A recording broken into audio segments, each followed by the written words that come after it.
Il y a une pensée populaire mondiale, c'est une phrase qui est que la pratique rend parfait. Plus tu pratiques, meilleur tu es. Si on complétait cette phrase, pratiquer, practice, te garantit juste d'être pas mauvais. Je pars aux États-Unis. Je me donne le défi, je l'annonce tout le monde, que j'ai 30 jours aux États-Unis, que je vais faire 30 interviews. J'ai un anglais pourri, je ne sais pas comment faire et j'ai pas de réseau. Et je me rends compte qu'il y a un endroit de ma séquence qui est très mauvais. Et j'aurais pu, je pense, faire 10 ans sans avoir de résultats si je ne me rendais pas compte de ça. J'arrive à avoir l'interview de temps en temps, je finis l'interview, mais le nombre de gens que j'interviewe qui me recommandent à d'autres personnes est pourri. Mais ça, je l'ai compris qu'en m'arrêtant en me disant, le moi du futur qui fait des interviews, quand il obtient X, la personne X, qu'est-ce qui se passe?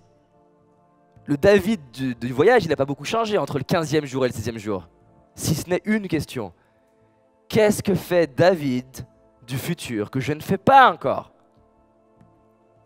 Et je me mets juste à changer ma manière à la fin de demander la recommandation. Et je passe de galérer à avoir 15 interviews en 15 jours à en avoir en tout, sur les 30 jours, 52.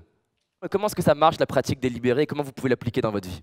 La première chose qui est hyper importante dans la pratique délibérée, c'est que la personne, elle ne se dit pas juste je veux être bon orateur ou je veux être bon musicien. Elle va partir de vraiment clair, jusqu'à ce qu'elle ait une image mentale de voilà quel résultat j'ai envie d'être capable de produire.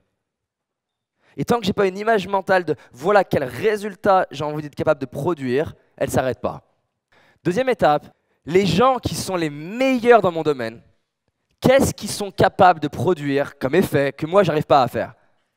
Et là je vais passer de regarder un champion en mode oh waouh et juste je suis fasciné, à cette fois je vais le regarder et je vais être concentré en essayant de comprendre qu'est-ce qu'il fait que je ne fais pas. Donc par exemple, si je prends mon domaine qui clairement me passionne toujours et m'a passionné même énormément au début, l'art oratoire, je ne vais pas seulement regarder quelqu'un qui s'exprime bien. Est-ce qu'il y a des gens qui veulent progresser en art oratoire, qui écoutent toute leur vie des orateurs et qui progressent peu? Oui. Là, je vais regarder, je ne sais pas, par exemple, moi je regardais Obama, par exemple, dans sa manière d'arriver sur scène, de regarder les gens. Et je vais cette fois me concentrer, pas sur le global, mais je vais me concentrer sur la séquence. Qu'est-ce qui fait que c'est selon moi du génie? Est-ce que c'est lié à sa manière de marcher?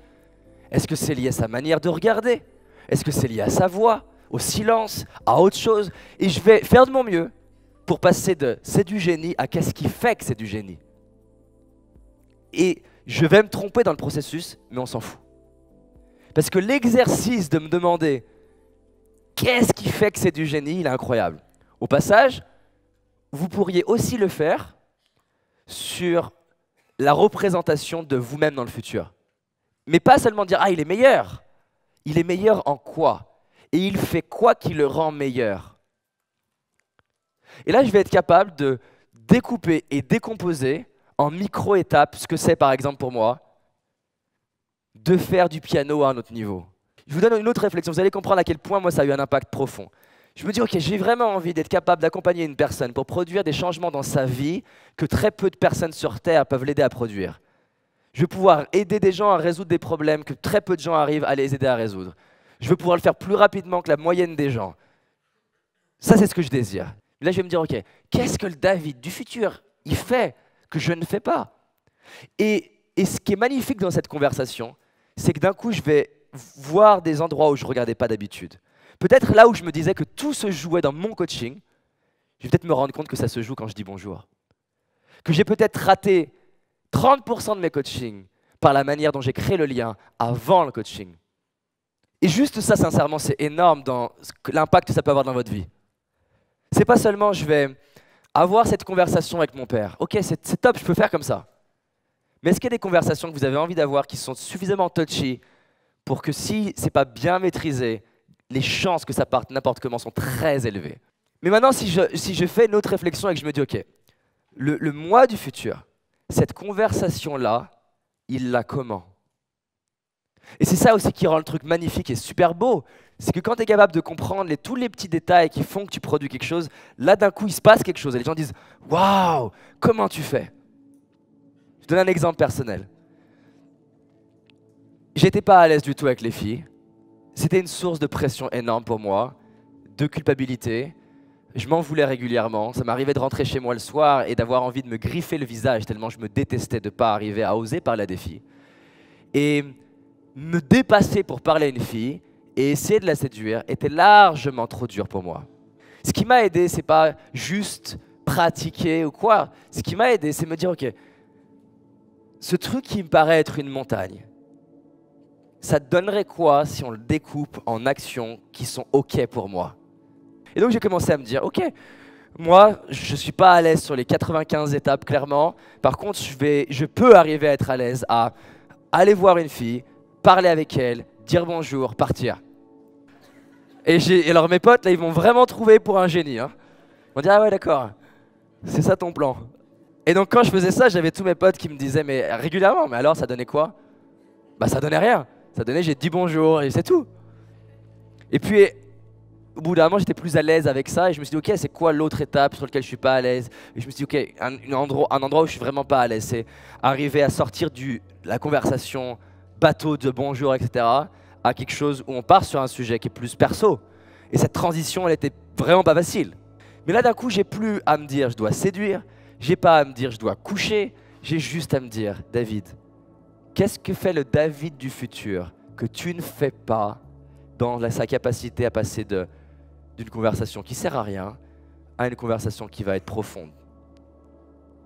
Et m'entraîner que là-dessus. Pendant plus d'1 an et demi, 2 ans, sincèrement, le nombre de gens qui connaissent ce que je fais et qui se disent juste c'est un gros débile, assez élevé.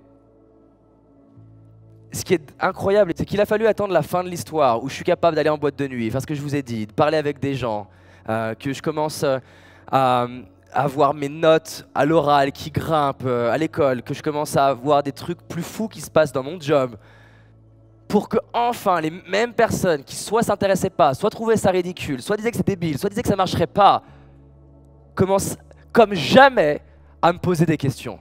Mais alors comment tu fais? C'est quoi ton astuce? Mais je te le dis depuis le début. J'ai démarré petit avec mon grand rêve et je vise long terme. Et je sais que à long terme, cette stratégie marche et peut t'amener plus haut que tu l'imagines.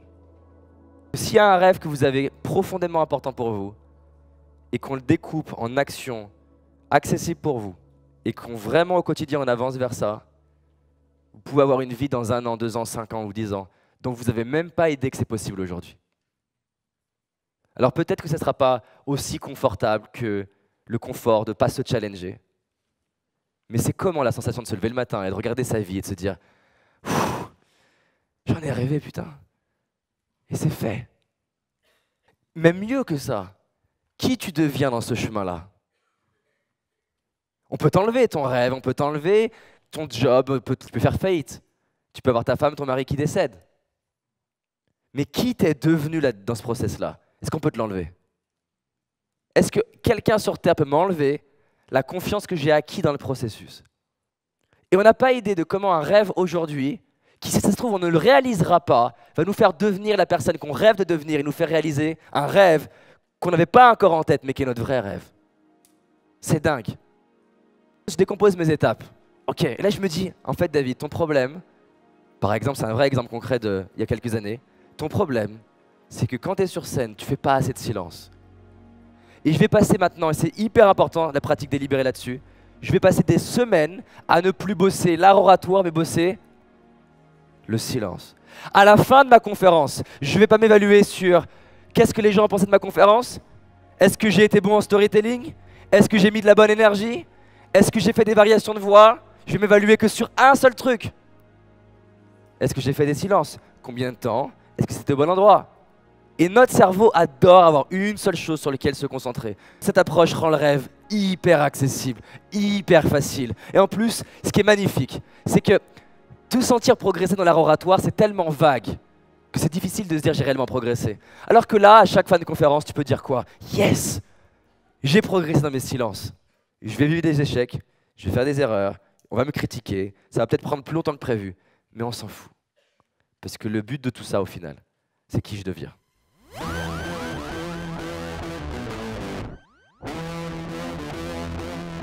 J'espère que la vidéo t'a plu, en tout cas je partage un message qui pour moi est vraiment important. Mets-moi en commentaire un rêve que tu as, si tu le réalises d'ici la fin de ta vie, tu serais vraiment fier de toi. Je vais lire chacun des commentaires.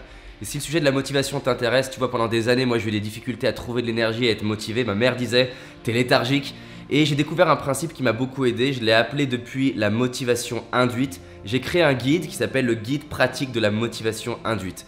Voilà, ça a aidé déjà des centaines de personnes. Si ça t'intéresse, tu cliques juste sur le bouton qui apparaît, je te l'envoie gratuitement. Vraiment, ça va t'aider et ça change encore une fois la vie de dizaines de personnes. En attendant, je te dis à très vite et surtout rappelle-toi, cette année, c'est notre année.